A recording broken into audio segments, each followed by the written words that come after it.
Hey lovelies, it's MLP with Lovely Lulu Designs, and today I'll be sharing with you the third part of my 3-part Epoxy Resin 101 for Tumbler series. Today I'm going to be covering measuring epoxy, mixing epoxy, applying epoxy to a tumbler, and getting rid of microbubbles.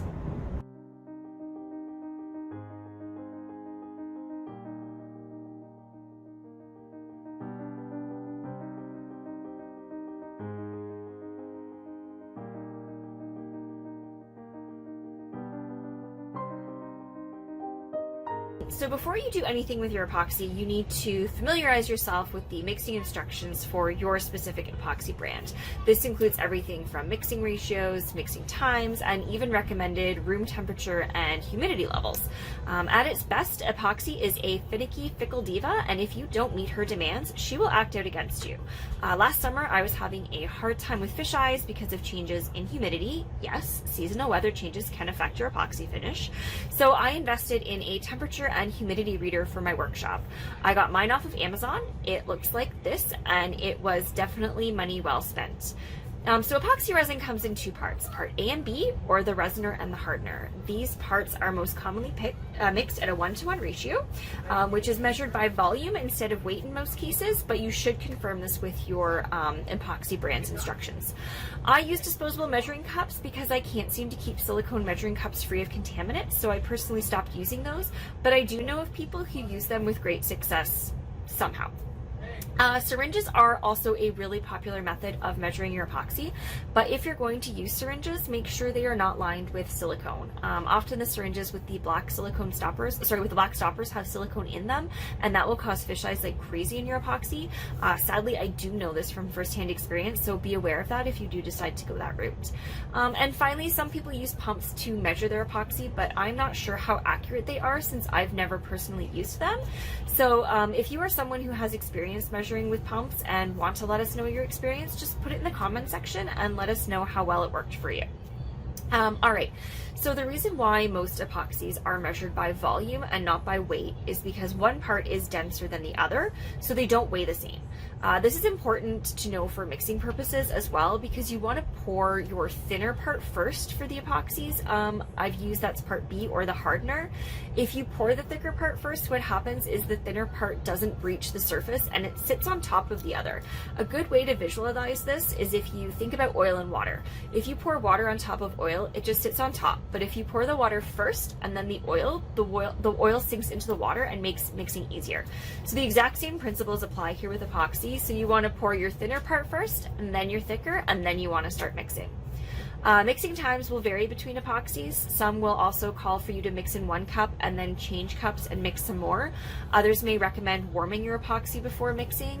This is because warmed epoxy is more fluid and can mix easier. I should mention here though that not all epoxies like to be warmed before mixing, and they can give you problems, so it's definitely something you should research before doing.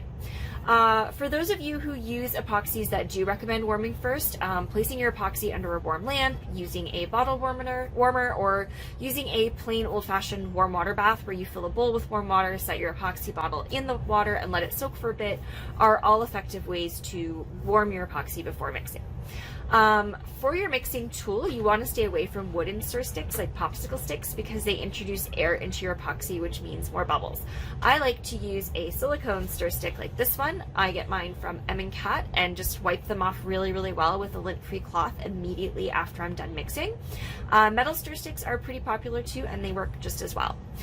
When mixing your epoxy, it's important to keep a few things in mind. First, the faster you mix your epoxy, the more air bubbles you will have. Other ways you can cause extra bubbles in your epoxies if you're changing the direction you're mixing in, lifting your stick in and out of your epoxy. I have a ton of bad bubble causing habits when I mix my epoxy. I am by no means a gentle mixer, but I don't worry too much about bubbles because I am able to get them out by torching, which I will show you in a little bit. The second thing to keep in mind when mixing is that you want to make sure you are scraping the sides and bottoms of your cup, so you are incorporating all of your epoxy and you won't be left with parts that aren't properly mixed and won't properly cure. Those take the form of sticky parts on an otherwise cured cup. When you first start mixing, you will notice that the epoxy feels thick and it looks cloudy. I use a timer to make sure I've mixed for the proper amount of time, but I can also tell if my epoxy is fully mixed by seeing if it is cleared up and that there are no more cloudy bits, and by also feeling the smoothness of the epoxy. If it will feel less thick and a lot easier to stir, I know it's done. After I'm done mixing my epoxy, I will let it rest for a few minutes so some of the bubbles can surface and pop, but also to let it activate a bit so it's easier to apply to the cup. How you apply epoxy is really personal choice. Most people I've watched on video tutorials pour and spread their epoxy, but I find I have more control when I scoop it out, and since I like control, I am a scooper and a spreader. I usually start with my decal and work my way around the cup by scooping and spreading. When I do the bottoms of the cup, I am sure to do a thin coat so I'm not risking any excess buildup of epoxy there that could cause an uneven bottom and subsequent wobbling. Once I have covered my entire cup in epoxy, I go over it from bottom to top with light pressure to make sure I haven't missed any spots, and also to make sure I'm bringing the epoxy right up to the lip of the cup. I can tell if the cup is sufficiently covered by how smooth my finger glides over the cup. If it catches or feels like my momentum is slowed, I know I've missed a spot or don't have enough epoxy in an area, so I'll add some more there. On the other hand, if I start to notice excess epoxy building up on my glove, I just scrape that off on the side of my epoxy cup. The last thing I do, I go over the bottom one last time to make sure I didn't spread any extra epoxy on the base and I don't have wobbles. After I finish putting epoxy on the cup, I wait about 5 minutes for microbubbles to surface, and I go over it with a torch. Heat guns can be technically used, but I don't like them because they move the air around a lot, and if I have dust or glitter anywhere near my cup, it blows that right into my fresh finish, contaminating it.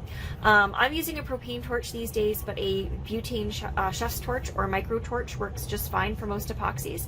I literally only just made the switch to propane last week because it was recommended by the new epoxy I'm switching to, since this epoxy has a higher heat resistance and propane burns hotter than butane. After torching, I will wait another 5 minutes or so and check out my finish. If I still see some micro bubbles, I'll hit it again with the torch one more time, and then I will let it dry and cure. So that's basically it for the basics of working with epoxy. As we go, I will let you guys in on a couple of other tips and tricks related to epoxy along the way, but this should give you a good starting point.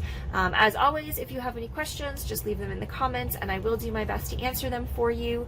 Thank you guys so much for watching. If you found this video informative or you liked what you saw, please be sure to leave it a thumbs up. Also, you can subscribe to my channel by clicking on my logo above, and be sure to tickle that little notification bell so you are informed of any future videos that I post. Thank you.